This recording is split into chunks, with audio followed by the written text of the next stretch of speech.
To my right, we have Ashley Omerza, and she is the president of USM's chapter of Planned Parenthood Generation Action. Yes. It's a pleasure for you to be here today. How are you? Thank you. I'm very good. Thank you all for having me today. I'm very excited to be here. Of course. And before we go into the meat of the interview, just tell the audience a little bit about yourself. Yeah, for sure. Okay, so my name's Ashley Omerza, and like Garrett said, I am the president of Generation Action here on campus.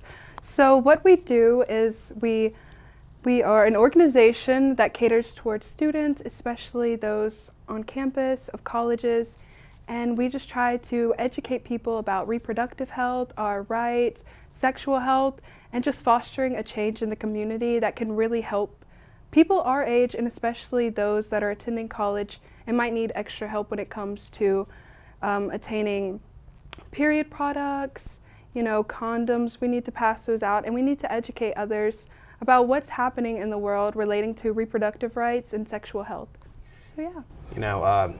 As whether this is for better or for worse, I think it's definitely the latter, but oftentimes when people hear Planned Parenthood, it's sort of a buzzword for this sort of evil, and it's often thought of as something that is solely focused on one thing. So it's really interesting for you to provide the perspective that it's not just about abortion, and I don't think you even mentioned that. So you talked about, of course, like period products and condoms, and can you explain kind of what's the overall mission? Is that tied into it?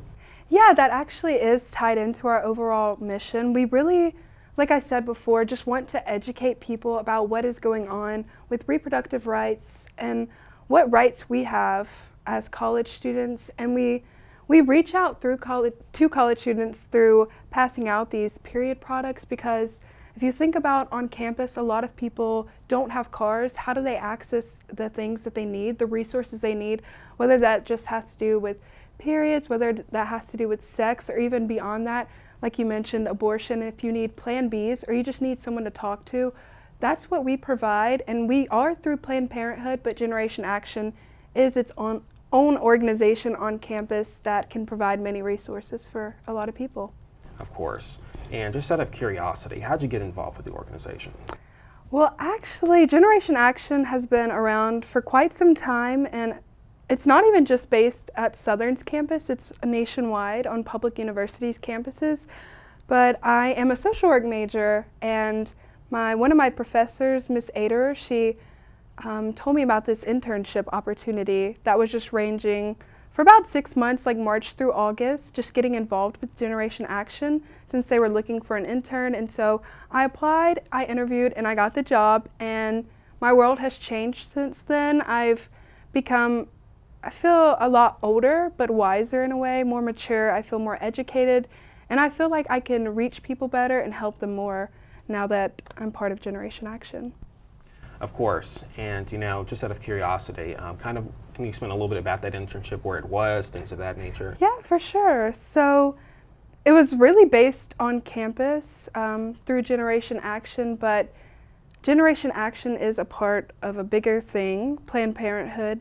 And so we do go through them, but the internship basically just entailed passing out these period products, passing out condoms. We want people to be safe on campus. I mean, this is where adulthood really starts, and it's important to be educated about what's going on, and really just a lot of information you think you might know or should know at this age, but some people just don't.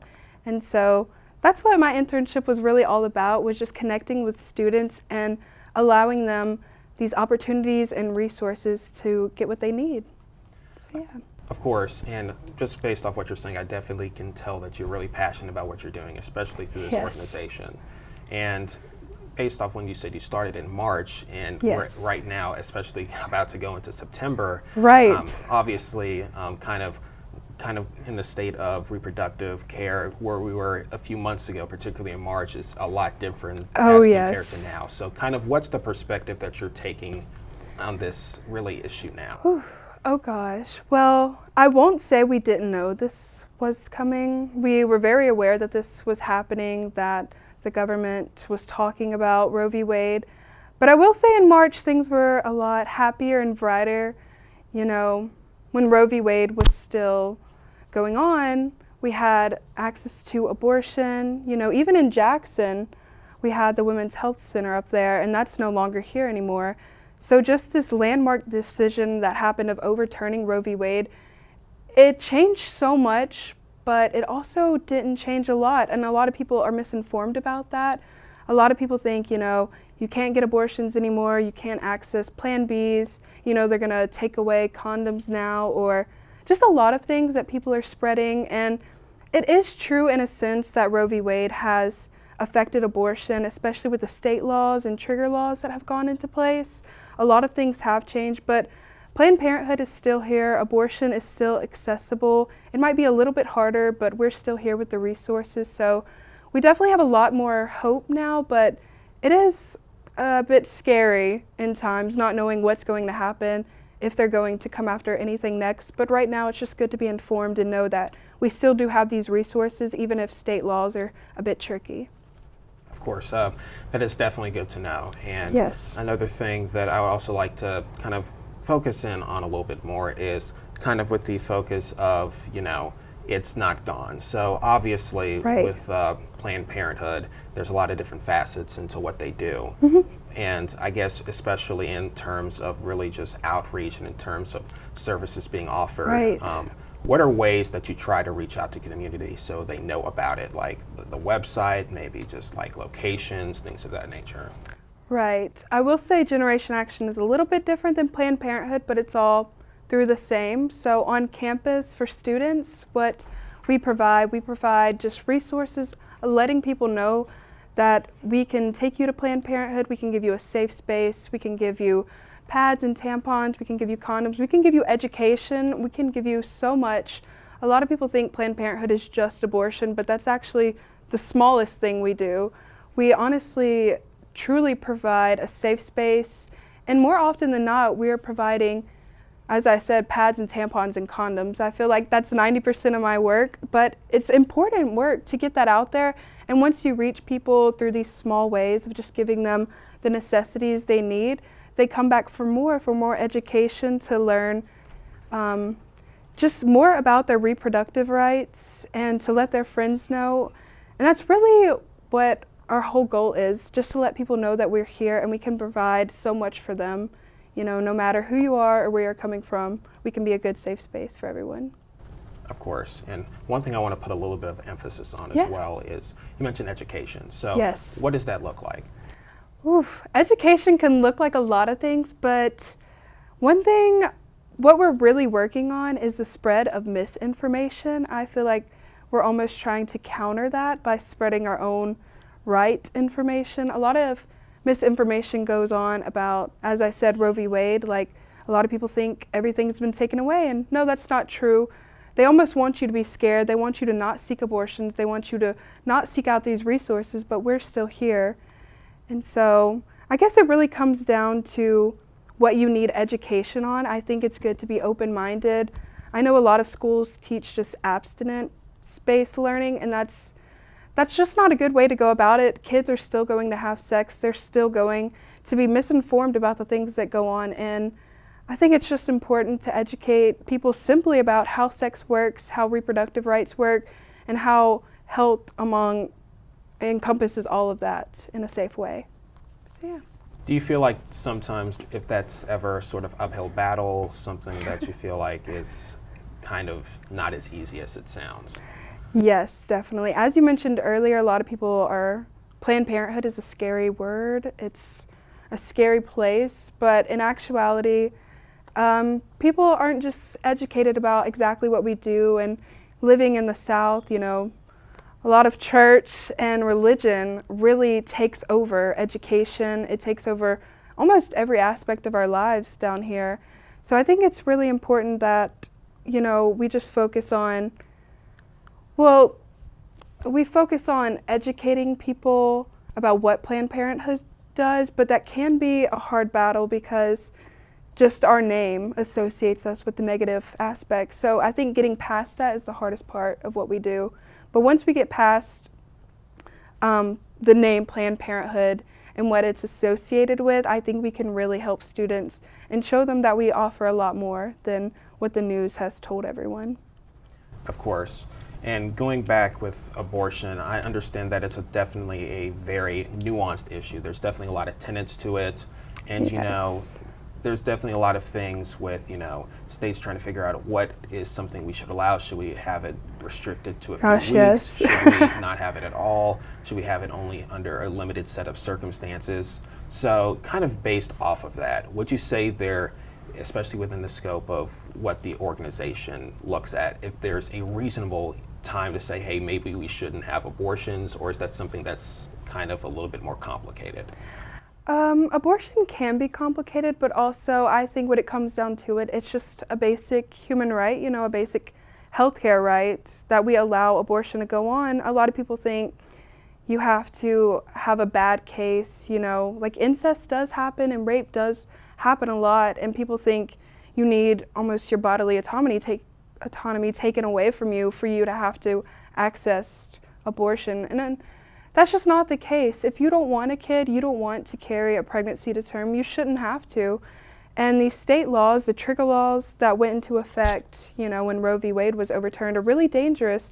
A lot of them say abortion cannot happen after conception.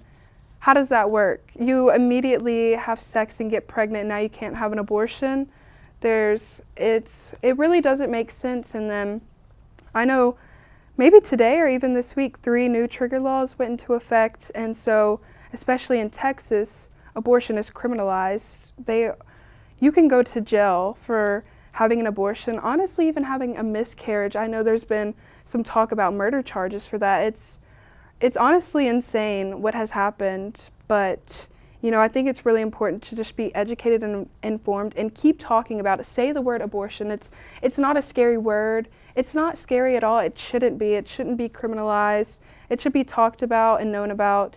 And there's still a lot of resources out there, even if these trigger laws have gone into effect.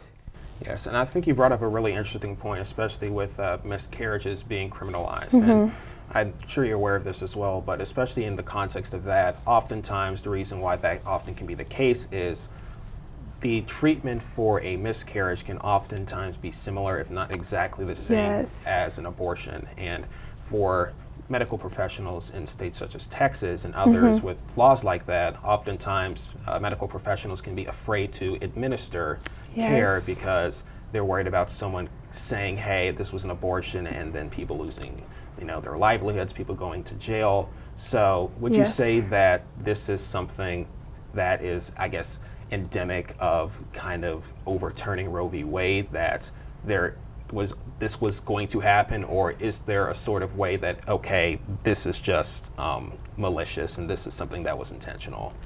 I think definitely Roe v. Wade being overturned was intentional. I mean, if you look at the statistics, 70% of Americans agree with Roe v. Wade. So they're not listening to the people, they're not listening to what we want, what we need.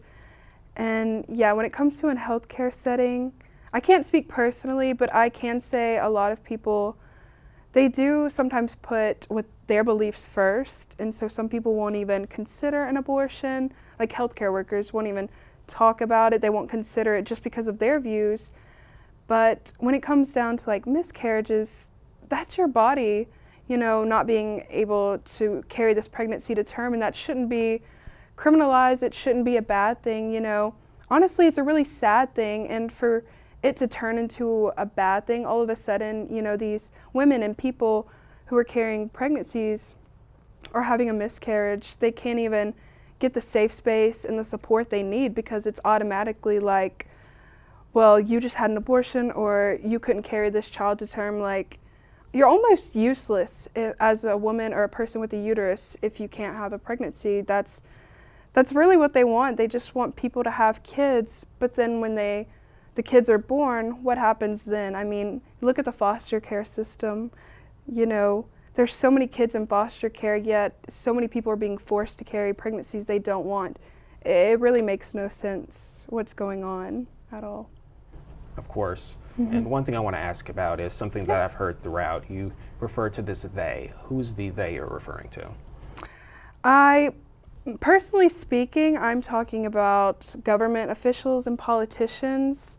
When I say like they overturned Roe v. Wade or they're not listening to the people, I'm really referring to the people who are in charge, who aren't listening to what 70% of Americans want. And so in a way, it can be bad to just group all of the government together, but, you know, whatever side you're on, Republican, Democrat, if independent, it really doesn't matter. You know, they're coming after everybody, and they're all working together to just really, I want to say, like, I don't even know how to say it, but almost like they have this hatred for women that is so ingrained in America's system through everything.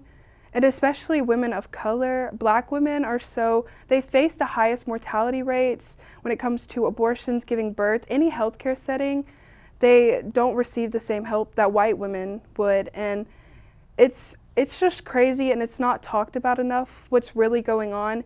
If you really look at it on a whole scale of things, they do honestly hate women and people with uteruses, but they're really coming after Black women and people of color who are already struggling, you know, financially, living in poverty, or who can't access these resources. And, you know, overturning Roe v. Wade does not get rid of abortion. It honestly gets rid of safe abortion. So now we can expect an increase in the deaths of women who are trying to get rid of a pregnancy, especially women of color. So it's very scary times. But yes, I'm always referring to the government usually when I'm talking about they as a whole. Of course, and I guess encompassing that language as well, one thing that definitely stood out to me as something that you said was, quote, they hate women. Mm-hmm. Definitely it's a strong statement, and definitely something that definitely has a lot of weight assigned to it whenever it's kind of thrown around. But I guess, how did you get to this point? Was this something that happened gradually? Is this something that I guess you kind of came to a sort of realization or thought about when Roe v. Wade was overturned? I will say it was gradual, and it was even happening before Roe v. Wade. I mean, as I said before, we kind of knew this was coming, that they were talking about it. But when it comes to women and people with uteruses, you know, who need reproductive rights and health, they're really always targeting women. You know, we've seen it everywhere in the patriarchy. I mean, men rule society. It's something everyone can see. And when it comes to minuscule things, whether it's like in schools, in the workplace, just in life, women are always viewed under men. We're underpaid, we're underrepresented, just so many things. And then that's not even touching the surface of when it comes to women of color, people of color, especially Black women. They are facing, honestly, the worst from people in America. Black women are the most hated in America, and it's a horrible statement to say, but it's so true when you look at healthcare, when you look at teaching, when you look at the criminal justice system. People of color are unfairly targeted by the government, and especially just society. It's ingrained in our minds sometimes to not even realize what we're doing or saying is hurting others. Of course, and I guess kind of to where I wanted to get as a whole, especially as it relates to abortion and reproductive health care, it's oftentimes seen as an issue that is nuanced. There's definitely a lot of different perspectives on it, but yes. It's oftentimes seen as absolute. It's oftentimes seen as a way, it's like, well, despite the fact that there are many ways to look at this, and there's many different perspectives bringing this to the forefront, by and large, hey, there should either be no abortion, there should be abortion in some instances, or there should be no restrictions on abortion. What would you say is there a sort of right way to look at this issue, or wrong way to look at this issue, or something in between? Right. I feel like nobody can really say whether they're right, their beliefs are right, or they're wrong. I mean, we all have opinions, but when it comes down to it, at the end of the day, abortion is a basic healthcare right. It's insane to go back 50 years and change something that's been helping so many people access abortions, even just like condoms and Plan B and sexual health. Like, it just set such a good future ahead, and then for us to turn that around, it's just not the right way to go about it. But abortion language, when we talk about it, can be very absolute. It's like either you're totally against it or you're totally for it, but you really don't have to be. At the end of the day, I think pro-choice is just the right way to be, because you're saying whatever I believe for myself is myself, but I'm allowing other people to do what they want. Whether they don't believe in it, whether they do, that's really why I don't understand how people are not pro-choice. I mean, why are you worried about what's going on with someone else's body? Why are you dictating what happens inside a woman's body or a person with a uterus? It's really unfair and unjust to put your beliefs on somebody else. But I think being pro-choice and allowing others to do what they want is the best scenario. But yes, abortion is a basic healthcare right, and Roe v. Wade being overturned is a very bad step in the wrong direction. And as we conclude this interview, would you say that there's anything that you feel like needs to be added or clarified? I don't really think so. I think the most important step is to be educated, whether you educate yourself or, honestly, I've been educated half my life through social media.